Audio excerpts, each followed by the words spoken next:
एक बहुत बड़ा सवाल ये किया जाता है कि अगर कोई बंदा, कोई इंसान मर जाता है तो क्या मरने के बाद कोई अपने घर वालों को याद करता है? और अगर याद करता है तो उसकी सिचुएशन क्या होती है, क्या उसकी कंडीशन होती है, कहाँ याद करता है, कहाँ याद नहीं करता? भाई जो जिंदा हैं दुनिया के अंदर वो तो मरने वाले को याद करते हैं लाजमी तौर पर। भाई याद है तभी तो रोते हैं कभी कभी कि हमारा अपना था, हमारी माँ थी, हमारे बाप थे, हमारे फला रिश्तेदार थे, चले गए। तो जो दुनिया में बाकी हैं वो तो याद करते हैं और वो तो याद करेंगे जब तक जिंदा हैं। जब मौका आगा जब याद करेंगे, गम भी होगा, टेंशन भी होगी, उसके लिए दुआएं भी निकलेंगी। लेकिन मसला ये है कि जो बंदा मर चुका है, जो कब्र के हवाले किया जा चुका है, दुनिया से रुखसत हो चुका है, क्या वो जिंदा लोगों को याद करता है? करता है तो किन किन लोगों को याद करता है, अपनी किन किन चीज़ों को याद करता है, और उसके ऊपर रिएक्शन क्या होता है, उसकी कंडीशन क्या होती है? तो देखिए, दो चीज़ें हैं कि एक तो जो जिंदा लोग हैं इनके अच्छे अमाल और जो जिंदा लोग हैं इनके बुरे अमाल। तो जो हमारा अजीज़, हमारा रिश्तेदार मर चुका है, अगर हम अच्छा काम करते हैं, हम ईसाल सवाब करते हैं, तो उनको हमारी नेकियां, हमारे ईसाल सवाब पहुंचाया जाता है और उन्हें ये बताया जाता है कि आपके फुला बेटे ने फुला जगह पर बैठकर ये आपके लिए सवाब का हदिया भेजा है, ये नेकियां भेजी हैं। तो ये जब कंडीशन उसके सामने आती है तो मुर्दा खुश होता है। इसलिए कि मरने वाले के लिए जिंदों की तरफ से सबसे बड़ा तोहफा और सबसे बड़ा हदिया ये है कि जिंदा लोग मुर्दा लोगों के लिए, मरहुमीन के लिए इसाले सवाब करते रहें, उनको कुछ ना कुछ पढ़ के पहुँचाते रहें।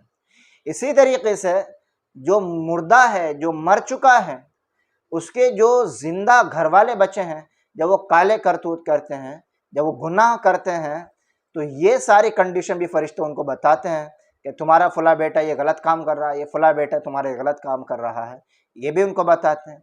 तो फिर ये कंडीशन जब मुर्दे के सामने आती है तो मुर्दा जिस तरीके से दुनिया में टेंशन में आता है, जिस तरीके से दुनिया में गलत खबरों से फिक्रमंद होता है और बहुत ज़्यादा एक इमोशनल वाली कैफियत हो जाती है, यानी दुख होता है, तकलीफ़ होती है, इसी तरीके से मरहुमीन को ज़िंदा लोगों की तरफ से जो गलत बातें पहुँचाई जाती हैं, जो गुनाहगारी वाली ज़िंदगी पहुँचाई जाती है, उससे मुर्दे को तकलीफ़ होती है, उससे दुख होता है।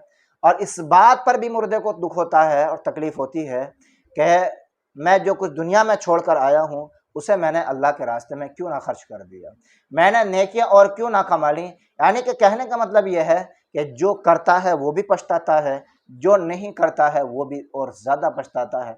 जो करता है वो इस वजह से पछताता है एक काश मैंने और नेकियां कर ली गई होती, और जो बिल्कुल नहीं करता है वो इस वजह से पछताता है, इस वजह से उसको फ़िक्र होती है, दुख होता है, एक काश मैंने नेकी कर ली होती, नेकुकार परहेजगार तक़वे वाली ज़िंदगी गुजार ली होती, तो आज मेरे साथ ये मामला ना होता।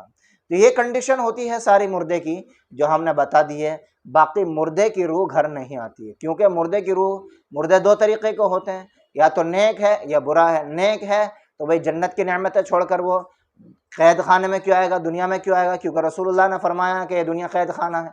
और अगर अल्लाह की पनाह माज़ अल्लाह कोई गुनाहगार है और उसको फरिश्तों ने जकड़े रखा है, पकड़ा रखा है, तो फरिश्ते उसको क्यों छोड़ेंगे भाई कि जा तू दुनिया में जाकर बदमाशी कर और जाके परेशान कर दूसरों को। तो दुनिया में कोई रूह वापस नहीं आती है।